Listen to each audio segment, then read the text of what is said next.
The three men came on a Tuesday in September, which was the third day Cade Linden had been on the property, and the third day was itself an accumulation of circumstances that he had not planned. He had stopped at the homestead on the Saturday because his horse needed water, and the well was the first water source he had seen in 5 miles of the North Road.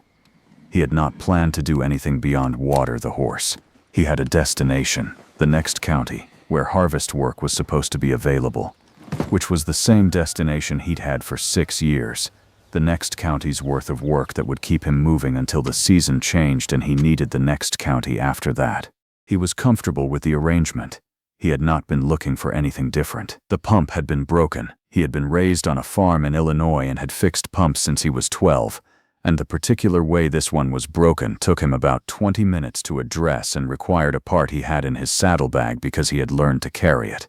When he finished, May had come out of the house, dark blonde with blue-gray eyes that were taking him in with the specific weariness of a woman who has been managing alone long enough to have a calibrated weariness of strangers, and had said nothing, which he had understood to mean she was not going to tell him to leave. He had asked if she had somewhere to put his horse for the night. She had pointed at the barn. He had put the horse in the barn and slept on the barn floor, and at 4 in the morning he had lain awake in the dark and listened to the barn and heard that the latch on the main door was working wrong, a sound he recognized from years of barns, and at 5 he had gotten up and fixed it because a latch that worked wrong in September worked worse in October and was a horse gone by November. When she came out at 6 she had still said nothing, but she had left a plate of food on the well cover with a cup of coffee beside it. He ate the food and drank the coffee and assessed the fence post on the south side, which was the next thing. And the fence post on the south side had been the next 3 days. He was not at the homestead for 3 days because of the fence post. He was at the homestead for 3 days because the fence post was what you do when you have nowhere that needs you gone from here by a particular time, and he did not. He was at the south fence when he heard the horses. He walked back to the yard. 3 men on horseback, stopping at the gate. May was already on the porch. He knew her well enough after 3 days to read her posture, the specific stillness of a woman who had been expecting something like this, and was now in the process of calculating what she was going to do about it.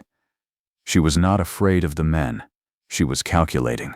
He recognized the posture because he had been in similar calculations himself, which was how he knew that she needed what she did not know she was missing, which was someone who knew the relevant law. He had learned water rights law on his own ranch outside Cheyenne over 7 years of having to know it, because in Wyoming territory a man who did not know water rights law lost his water eventually to someone who did, and losing your water was the first step in losing your land, which Cade had ultimately lost for different reasons but which had given him a thorough education in everything that could be used against a person's claim.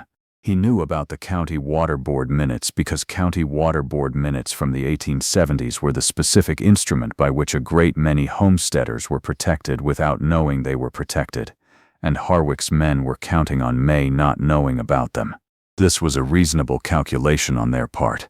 Most people in May's position did not know. Cade knew. The larger of the 3 men did the talking.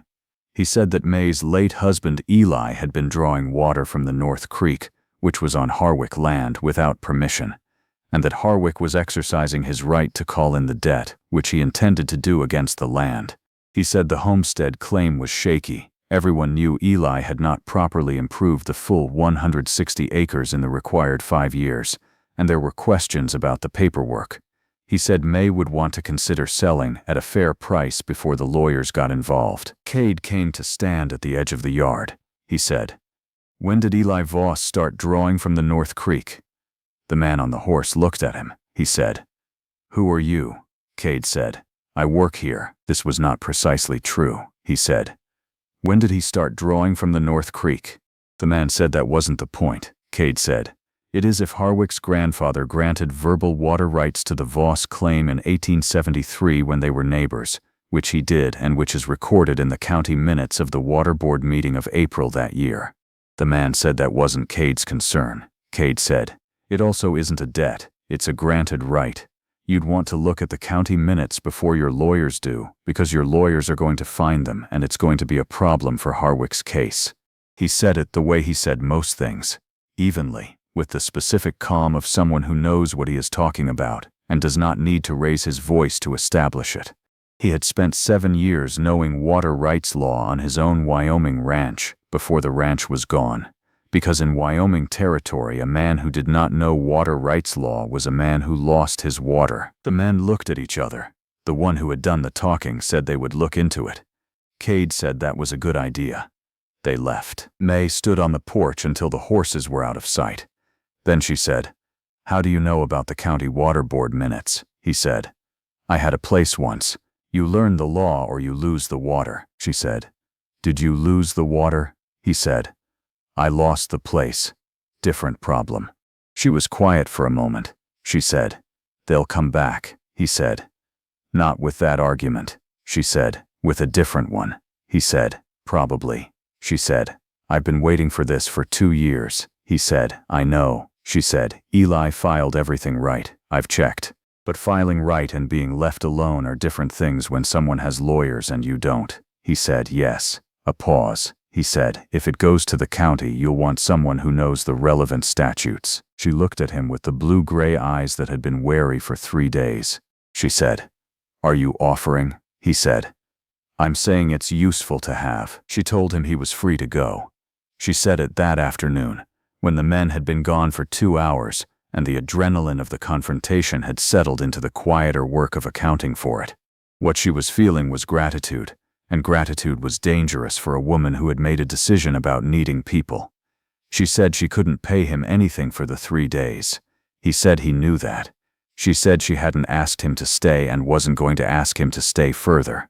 He said she hadn't asked him anything in 3 days and he'd stayed anyway, which was a fair point. She said, "Then why are you still here?" He was at his horse. She had not noticed that he had been putting the saddle on it while she was saying the rest. He stopped. He took his hands off the saddle and turned around and looked at her. He said, "Because this is the first place in 4 years that felt like somewhere worth staying." She said, "That's not a working reason." He said, "I know. I'm working on the reasons that work." She said, "What would those look like?" He said, "The fence on the south side still has 2 bad posts. The barn roof has a weak section that needs fixing before the snow. The pump I repaired is going to need new leather in March." She said, "Those are not your concern." He said, "No." He held her look. He said, "I know that." He turned back to the horse and unsaddled it and led it back into the barn. She had run the homestead alone for 3 years since Eli died, and the 3 years had made her good at it in the specific way that difficulty makes people good at things. Not gracefully, but thoroughly, the way that leaves no remaining option for being otherwise. She had not been a ranching woman when they came west.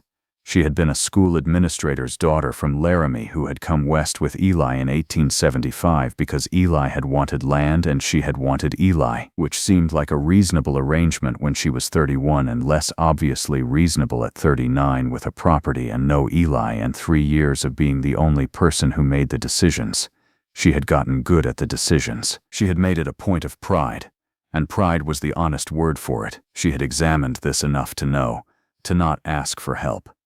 She had asked once. The winter after Eli died, her daughter Margaret had written from Pennsylvania asking her to come home. She had said she could not leave the land. Margaret had said she could always come back.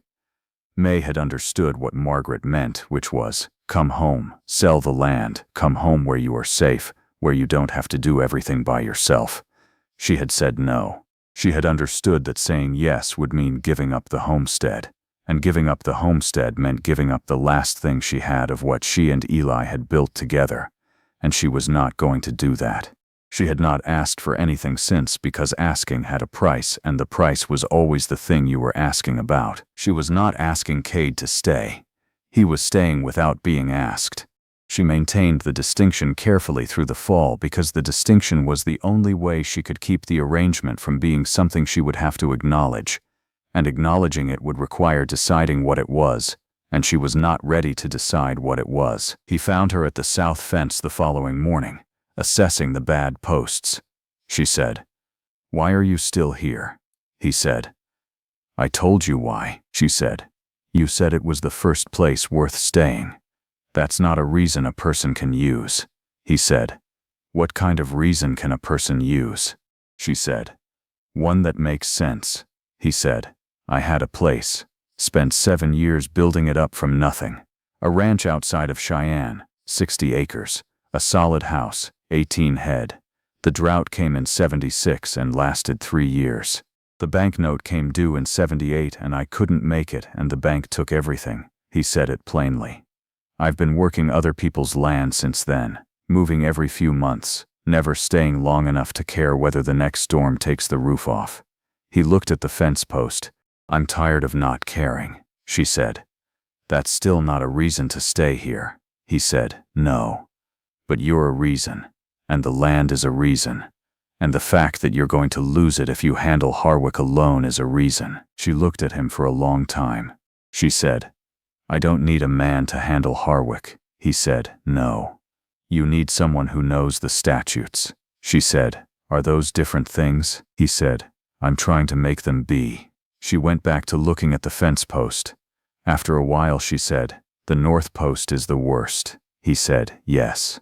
I see it. He went and got the tools. The weeks that followed were the weeks of the work, which was the language they both spoke without needing to have established that it was the language. She did not ask him to do things and he did not ask her permission, and they moved around the homestead with the quiet efficiency of two people who have both been doing this kind of work for a long time and have learned each other's patterns through proximity rather than conversation. He was up before dawn. So was she. He took the barn and the south pasture as his natural territory. She kept the kitchen garden and the north pasture and the accounts. Neither had assigned these territories. They had emerged from the first week the way the arrangement had emerged, without being named. He slept in the barn. This was where he had slept from the first night, and the continuity of it felt right. Not permanent, not presumptuous, just where he was. She did not suggest he move to the house. He did not suggest it himself. The arrangement was what it was, and what it was had not yet been given a name, and both of them were allowing it to remain unnamed while they figured out what it was. October brought the first hard frosts. He fixed the barn roof section he had identified before the frosts came, which was the kind of timing that comes from 7 years of knowing how land and weather operate together. She watched him do it from the kitchen window one morning and thought about the 7 years he'd built before the drought came, the specific competence of someone who had learned things the hard way and had kept the learning when the thing that taught it was gone. She understood this in the particular way of someone who had also kept the learning. Harwick sent his lawyer in November. Cade sat at the kitchen table with May and the lawyer and the county water board minutes from 1873 that Cade had obtained from the county seat in October for exactly this eventuality, and the lawyer looked at the minutes and looked at Cade and looked at May and said he would be in touch with his client. He was not in touch. Harwick moved on to other strategies elsewhere in the county, which was how most of these things went. They tested until they found something easier, and May's homestead was not going to be easy. It was not going to be easy because of the water board minutes and because of the man sitting at the kitchen table who knew how to read them. There was a specific kind of quiet that developed between them by October.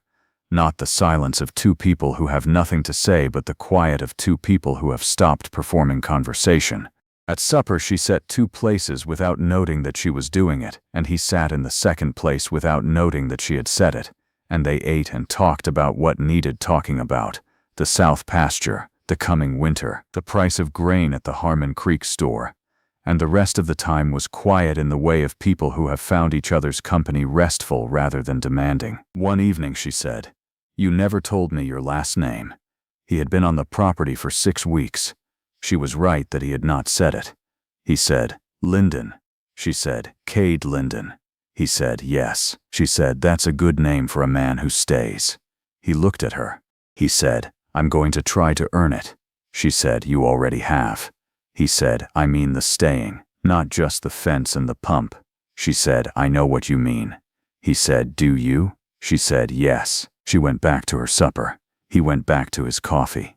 Outside, the October night was doing what Wyoming October nights do, going down hard and cold and clear, and the kitchen lamp was lit and there were 2 plates on the table and 2 people at them, which was different from 3 years of 1 plate and 1 person, which was a fact that existed in the room without either of them pointing it out, because they were both people who knew the difference between saying a thing and letting it be true. She thought about Eli sometimes.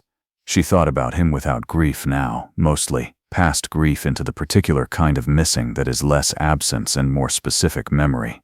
She thought about how he would have had opinions about Cade Linden, which would have been good opinions, because Eli was a man who could identify quality in things and people and had been consistently right about it. She thought he would have said, "That's a man who knows how to work." She thought he would have said, "You could do worse than a man who knows how to work." She thought he would have been right. He slept in the barn that first winter, which was his choice and which she did not argue with.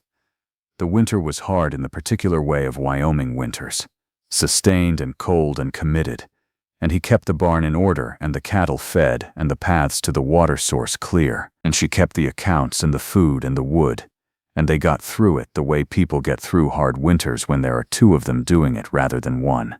By February, the worst of it was past, and they knew the shape of each other's days well enough that they stopped needing to communicate most of what needed communicating, because they had both already done the next thing by the time the other one thought to mention it. He fixed the south fence completely in March, and the barn roof section, and the pump leather on a Thursday afternoon when she was at the school in town substituting for the teacher who was ill, and when she came home the pump was repaired and there was supper on the stove, which was the first time he had made supper, and she ate it without comment except to say it was good, which it was. In April she said at breakfast, without particular preamble, "The room with the east window has been empty for 3 years. It's yours if you want it." He put his coffee down. He said, "All right," she said. "The lamp in it needs a new wick," he said. "I'll look at it today." She said, "Good." She went back to her eggs. He went back to his coffee. Outside, the April morning was beginning on the Wyoming homestead the way spring begins when the worst of the winter has been gotten through, not dramatically, just arriving, as if it had been on the way all along and had finally gotten there. He went to look at the lamp after breakfast. It needed a new wick. He had one in his kit. He put it in, which took 5 minutes. The lamp worked. The room had an east window. It was his. He stood in it for a moment looking at the east window and the April morning outside it, and thought that this was the thing he had been building toward for 7 years, and then moving away from for 4 more. Not this specific room, but this specific feeling of a room being his. He had thought he needed to build it himself, which was what he had been trying to do before the bank took the ranch. He had been wrong about that. Sometimes you find it instead. Sometimes it leaves a door open.